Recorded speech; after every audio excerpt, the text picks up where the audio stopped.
Bienvenue à votre émission Parfum d'adoration. Aujourd'hui, nous allons vous parler des métiers de la beauté. Et qu'est-ce que cela a à voir avec la musique chrétienne? Nous allons le découvrir tout à l'heure.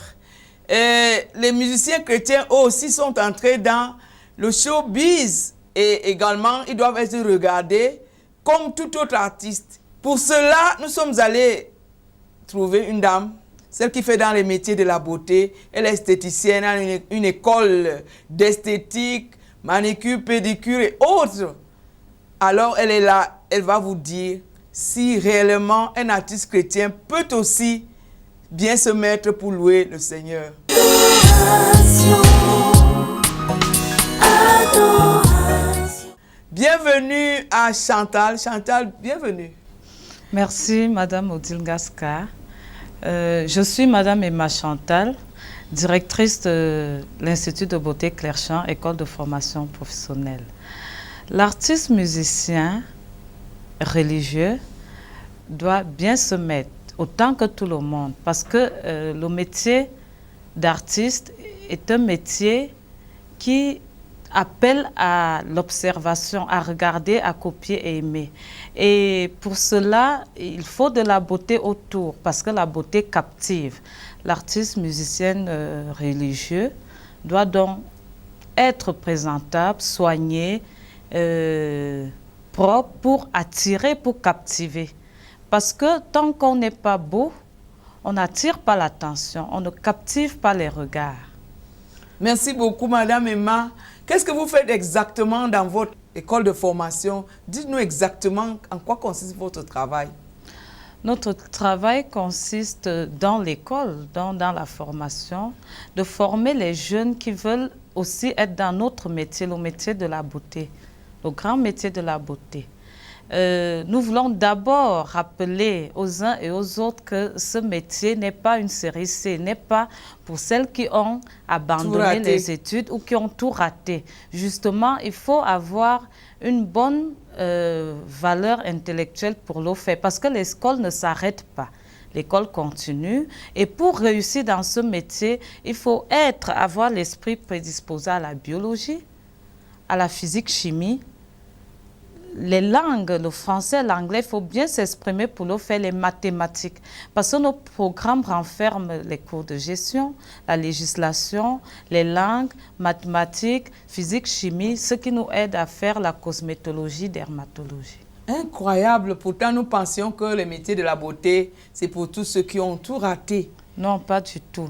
Et si nous revenons un peu à l'artiste musicien, vous savez que tout cadre avec ce que nous faisons. Si nous sommes habillés en vert ou bien si nous chantons au bord de la mer, la tenue, le maquillage doit être adapté à cet environnement. Alors, si celui qui doit maquiller ou habiller l'artiste n'est pas prédisposé, ne connaît pas toutes ces petites stratégies, il ne va pas s'en sortir.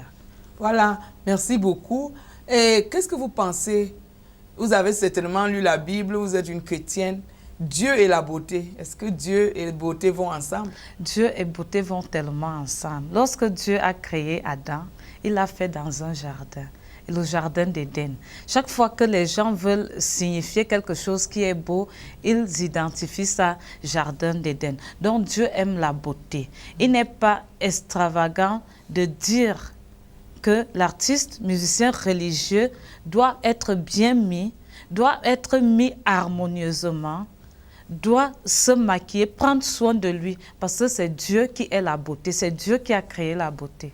Merci beaucoup. Est-ce que vous pensez que quand on dit par exemple de ne pas porter des habits somptueux, comment vous comprenez ça par rapport à l'artiste chrétien? L'artiste chrétien peut se permettre, peut même oser de mettre des tenues somptueuses pour montrer son succès vis-à-vis de Dieu, combien Dieu l'a élevé très haut. Mais seulement nous ne devons pas confondre somptuosité, je crois que ça se dit, et extravagance. Voilà. Il ne faut pas aller au-delà de ce que Dieu recommande. Dieu recommande la décence. Dieu recommande la décence. Nous devons être bien mis, mais couvrir les parties du corps qui doivent être couvertes. Voilà. Nous devons être bien mis, mais d'une façon qui ne choque pas. Parce que même lorsqu'on exagère dans les couleurs, si nous sommes en maquillage, c'est choquant pour les yeux. Et au lieu que ça attire positivement, ça vous fait reculer, prendre du recul. En fait, tout ce qui est bien fait, qui est beau, est fait d'une façon modérée. Modérée et harmonieuse. Amen. Merci beaucoup, Madame Emma Chantal. Nous allons nous arrêter un moment pour regarder un clip. Certainement que cet artiste a tenu compte de vos conseils.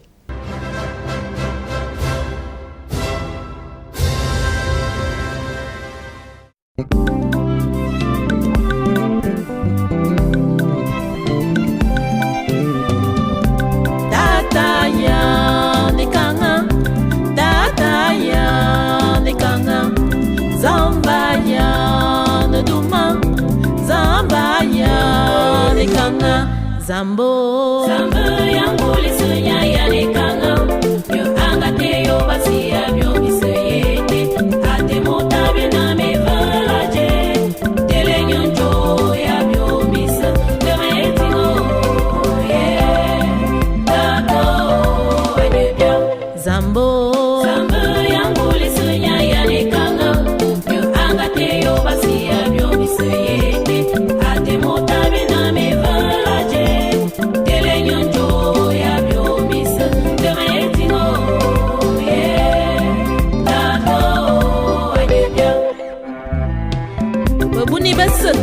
Bete ba betekela bije mezamba bamba mobo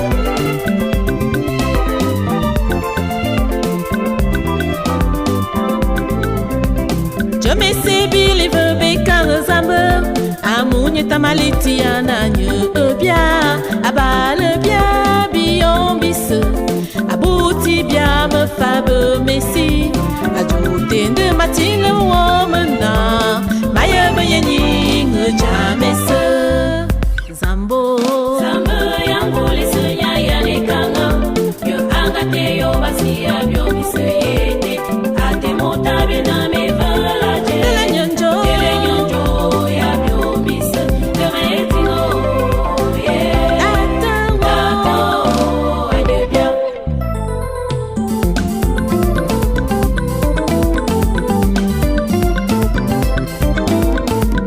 Dame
Merci beaucoup. Nous revenons sur le plateau après avoir regardé ce joli clip. Et pour demander à Madame Emma, qu'en est-il de la manicure, pédicure? Toutes ces choses, est-ce qu'on les connaissait avant ou bien c'est venu, c'est une nouvelle trouvaille? Et qu'est-ce que Dieu a à voir là-dedans? Toutes ces choses ne sont pas nouvelles. Elles sont anciennes parce que n'importe comment, on prenait soin de nos mains. Si nous avons fait des travaux champêtres à la cuisine et tout, les mains se salissaient, des saletés entraient dans les ongles, il fallait les nettoyer. Et c'est par là que le monde a évolué, où on a créé des choses, des noms, où la science manucurie est arrivée. Mais l'historique, la jeunesse, c'est qu'il fallait entretenir les mains. Les mains qui ne sont pas bien lavées, nettoyées, ne sont pas belles. Alors, c'est parti de l'entretien simple à la régénérance, à la beauté des ongles, des doigts. Et même maintenant, nous sommes à la pose de prothèses d'ongles, les capsules d'ongles. Oui. Je voulais savoir, est-ce que quelqu'un a dit que les mains sont les parties du corps les plus sales, en fait, qui prennent le plus de saleté? Qu'est-ce que vous dites de ça? Puisque du début jusqu'au soir, nous saluons des gens avec nos mains et autres. Et l'hygiène des mains est tellement importante. Qu'est-ce que vous en dites? Vous êtes une professionnelle en la matière? Les mains, nous, en esthétique, nous disons que les mains sont l'une des parties les plus regardées après le visage. C'est les mains qui attirent l'attention. Et même que les mains sont un langage, nous pouvons parler avec les mains. Sans toutefois vous contredire lorsque vous dites qu'elles elle travaille beaucoup. Moi, je vais dire qu'elle travaille beaucoup. Ça peut être des choses très sales et tout. Voilà pourquoi, justement, il faut s'en occuper. Parce qu'elles subissent beaucoup les changements de température, les poids lourds, les produits différents. Alors, tout cela appelle à l'entretien des mains. Et avec ça, elles subissent beaucoup, elles vieillissent rapidement, elles se rident, donc il faut le combattre et les rendre belles. Les mains sont le langage de notre vie. À travers les mains, on peut connaître, vous voyez déjà, on est marié, on est célibataire, on est fiancé, ou alors quelle est notre classe sociale? À travers les bijoux, ces bijoux coûtent-ils cher, bon prix, pas bon prix? Donc, dès qu'on a guetté les mains, on peut déjà vous classer même dans une classe sociale. Ah, oui. Ça c'est bon à savoir, merci beaucoup. C'est bien de parler avec des professionnels. Merci. Et bon, qu'en est-il maintenant du décapage de la peau? Par exemple, est-ce que les chrétiens aussi doivent se décaper la peau, changer complètement? Qu'est-ce que vous pensez de ça? Je vais commencer par dire qu'un chrétien est un être humain. Un être humain n'est pas une personne parfaite. Même Jésus-Christ l'a dit, nul n'est parfait. Il n'y a que lui qui a été parfait sans péché. Donc, le chrétien étant un humain, il a des sentiments. Ça veut dire, il a ses plaisirs.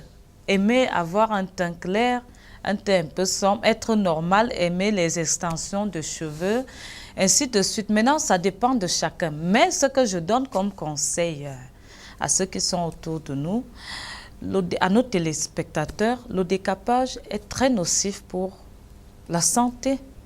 Déjà, il donne un vieillissement précoce à la peau. Il peut entraîner de graves maladies comme le cancer. Il peut même, à un moment, quand il n'est pas bien fait, donner plusieurs colorations à la peau. Et quand on dit chrétien, moi, ce n'est pas chrétien, je m'adresse à tout le monde. Le chrétien est tout le monde. Le chrétien peut se sentir bien ou sûr d'elle quand il a un teint plus clair. Le chrétien peut se sentir bien quand il a mis des couleurs vives, un rouge à lèvres très vif. Le chrétien, on en a vu à la télé, excusez-moi, celles qui mettent des tenues vraiment, qui disent, est-ce que c'est toujours un pasteur qui s'est habillé comme ça? Mais nous tous, nous sommes des êtres humains. Comme on l'a dit au départ, Dieu n'aime pas l'exagération, l'extravagance. Okay. Donc, l'entretien de la peau, on peut dépenser énormément pour sa peau sans la décaper. Donc, ce que nous voulons, c'est entretenir la peau. Mais pour les peaux un peu vieillissantes, à un certain âge, il est conseillé de faire des soins éclaircissants. Okay. C'est comme ça qu'on embellit et qu'on rajeunit, qu'on embellit la peau vieillissante. Ok, merci beaucoup.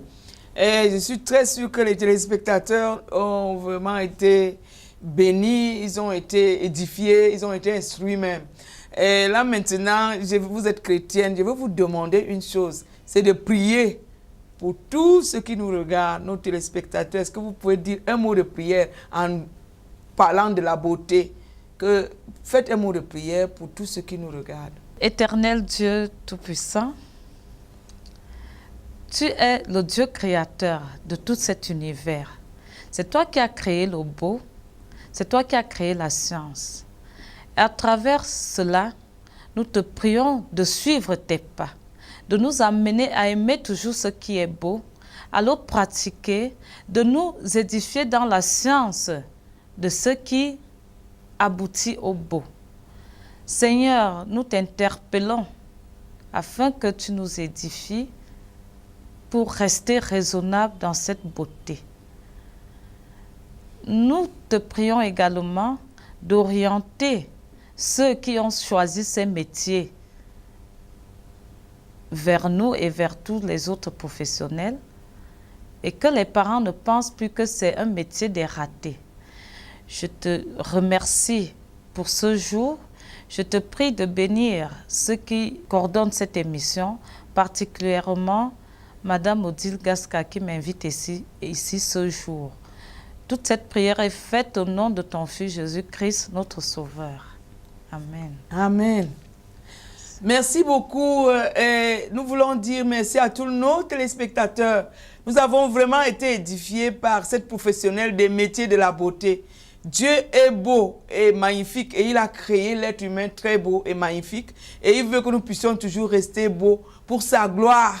Et surtout, il n'aime pas l'extravagance. C'est le mot que j'ai retenu aujourd'hui. Que Dieu vous bénisse et à la prochaine.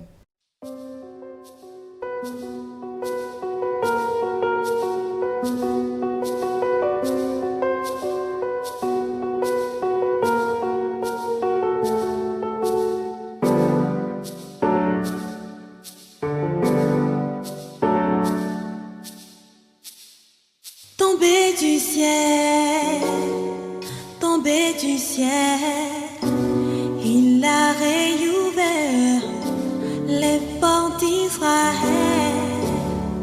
Tombé du ciel, tombé du ciel, il a relevé la belle Israël, accablé, désorientée, elle regarde d'où elle vient, elle se lamente, humiliée, déshonorée, elle trouve le courage de s'abriter, de s'isoler, elle pleure